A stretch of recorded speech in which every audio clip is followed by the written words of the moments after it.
Hello everyone, कैसे हैं आप सभी। आई होप कि सभी अच्छे होंगे। आज हम कक्षा 4 के पर्यावरण अध्ययन के अभ्यास प्रश्न पत्र को सॉल्व करेंगे, जिससे आप अपने आने वाले एग्जाम की अच्छे से तैयारी कर सकें। तो शुरू करते हैं।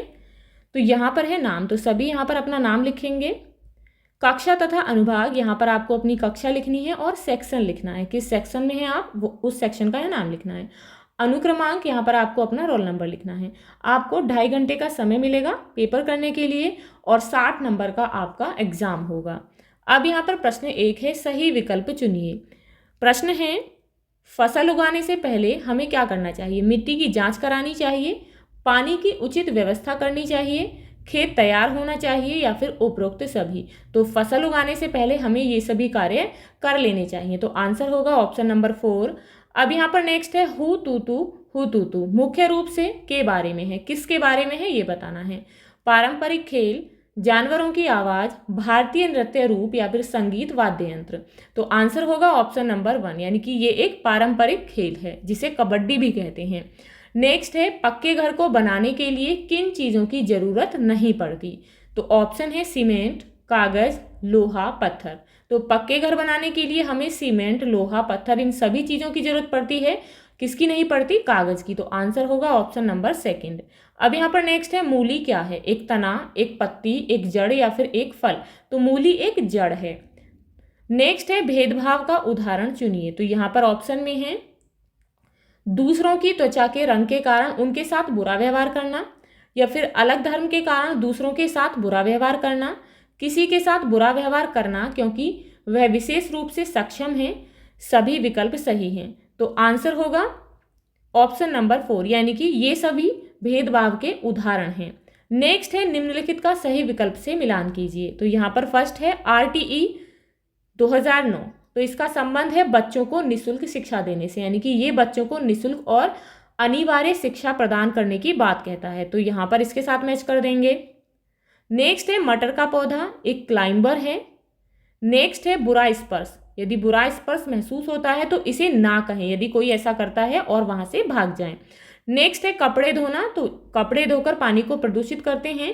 तो इसके साथ मैच कर देंगे, यानी कि जैसे नदियों या कहीं भी हम कपड़े धोकर पानी को उसमें डाल देते हैं तो पानी प्रदूषित हो जाता है। नेक्स्ट है, मिट्टी, तो मिट्टी पानी में नहीं घुलती है, अघुलनशील है। तो इसके साथ मैच कर देंगे। अब यहाँ पर प्रश्न 3 है, सही कथन के लिए सही और गलत के लिए गलत का निशान लगाइए।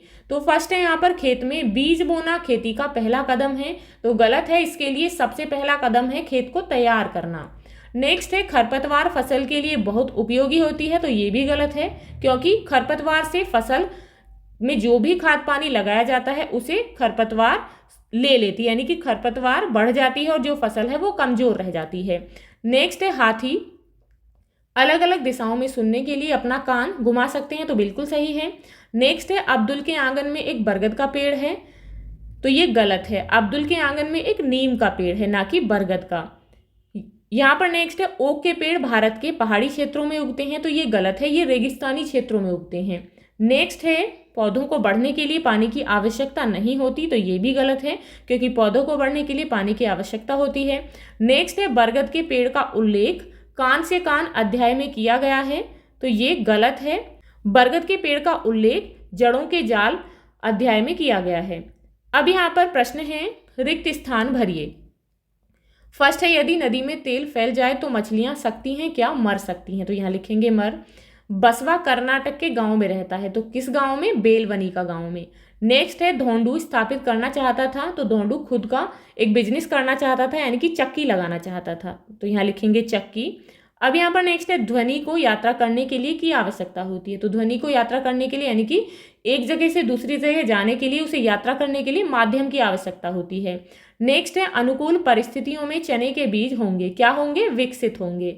अब यहाँ पर नेक्स्ट है, पौधे की जड़ें इसे क्या प्रदान करती हैं। तो पौधे की जड़ों से पौधे को बहुत सारी चीजें मिलती हैं, खनिज और पानी भी मिलते हैं, सहारा प्रदान करती हैं। तो आप यहाँ पर लिखेंगे, उल्लू अपनी को घुमा सकता है, किसको, गर्दन को, यानी कि उल्लू अपनी गर्दन को घुमा सकता है। अब यहाँ पर प्रश्न है, निम्नलिखित प्रश्न के उत्तर दीजिए। प्रश्न है, जंगल में पौधों को पानी कहाँ से मिलता है। तो जंगल में पौधों को पानी जड़ों से मिलता है, यानी कि जड़ों से और बारिश दोनों से ही जंगल में पौधों को पानी मिलता है। नेक्स्ट है 2 सब्जियों के नाम लिखिए जो जड़ के रूप में खाई जाती हैं। तो ऐसी सब्जियां हैं मूली, गाजर। नेक्स्ट है ऐसे 2 जानवरों के नाम बताइए जिनके कान अदृश्य होते हैं। अदृश्य यानी कि जो दिखाई नहीं देते हैं। तो सांप के, कौवा के कान अदृश्य होते हैं। अब यहाँ पर नेक्स्ट है कबड्डी खेलते समय। कबड्डी खेलते समय खिलाड़ी लगातार क्यों बोलता है? तो कबड्डी खेलते समय खिलाड़ी यदि बोलना बंद कर देता है तो वह आउट हो जाता है, इसीलिए उसे लगातार बोलना होता है। अब यहाँ प्रश्न है खेती के लिए उपयोग किए जाने वाले 2 प्रकार के कृषि उपकरणों के नाम लिखिए। तो कृषि उपकरण है कुरीगे और इलीगे। नेक्स्ट है तेज तूफान के बावजूद नीम का पेड़ क्यों नहीं गिरा? तो क्यों नहीं गिरा? नीम के पेड़ की जड़ मजबूत व जमीन के नीचे अधिक गहराई तक थी, इसीलिए इतने तेज तूफान के होने के बाद भी नीम का पेड़ नहीं गिरा। अब प्रश्न है बड़े फ्लॉपी कान और सूंड वाले जानवर की पहचान कीजिए और इसकी विशिष्ट विशेषताओं के बारे में 3 पंक्तियां लिखिए। तो ये यहाँ पर देख सकते हैं किसके कान हैं, ये हाथी के हैं। और ये यहाँ देख सकते हैं जहाँ पर आपको इसकी 3 विशेषताएं लिखनी हैं। एक बड़ा हाथी एक दिन में 100 किलोग्राम से ज़्यादा पत्ते और झाड़ियाँ खाता है। एक दिन में केवल 2 से 4 घंटे ही सोता है। हाथी को पानी और कीचड़ से खेलना बहुत पसंद होता है। अब यहाँ पर नेक्स्ट है नीचे दिए गए चित्र को देखें और पौधे के विभिन्न भागों के नाम लिखिए। तो यहाँ पर ये पौधे का कौन सा भाग है? ये है फूल। यहाँ पर देखेंगे ये है कली और ये पौधे का जो भाग है ये है तना और नेक्स्ट में ये है जड़ें। अब यहाँ पर प्रश्न 7 है निम्नलिखित प्रश्न का उत्तर दीजिए। तो यहाँ पर प्रश्न है जब श्रमिक मधुमक्खी को रस मिल जाता है तो वह दूसरों को सूचित करने के लिए क्या करती है? तो इसका आंसर होगा जब श्रमिक मधुमक्खी को रस मिल जाता है तो वह एक तरह का नाच करती है, उससे दूसरी मक्खियों को पता चल जाता है कि रस कहाँ है। अब यहाँ पर प्रश्न है किसी फसल को उगाने के लिए उपयोग किए जाने वाले सभी 6 चरण लिखिए। तो 6 चरण हैं खेती के। सबसे पहले खेत जोतना, बीज बोना, सिंचाई करना, खरपतवार निकालना, फसल काटना और फसलों की गहाई करना। अब यहाँ पर प्रश्न है 6 से 14 वर्ष की आयु के बच्चों के लिए RTE 2009 क्या प्रदान करता है? RTE यानी कि राइट टू एजुकेशन एक्ट, यह 6 से 14 वर्ष के सभी बच्चों को मुफ्त एवं अनिवार्य शिक्षा का अधिकार देता है। अब यहाँ पर प्रश्न है क्या आप जानवर को उसके कान की विशेषताओं के आधार पर पहचान सकते हैं? उनके नाम नीचे दिए गए स्थान में लिखिए। तो आप देख सकते हैं ये है बारहसिंगा, नेक्स्ट में है चूहा और यहाँ पर ये है खरगोश। अब यहाँ पर जो है आपके लिए एक प्रयोग है, आपको घर पर खाद बनाना है। इसके लिए आपको आवश्यक सामग्री की ज़रूरत है। रसोई का कचरा लेंगे आप, जैसे कि फल और सब्जियों के छिलके, बचा हुआ खाना, सूखी पत्तियाँ या कटा हुआ अखबार, एक छोटा कंटेनर या खाद बिन या और मिट्टी, पानी। तो ये सभी आपको आवश्यक सामग्री चाहिए घर पर खाद बनाने के लिए।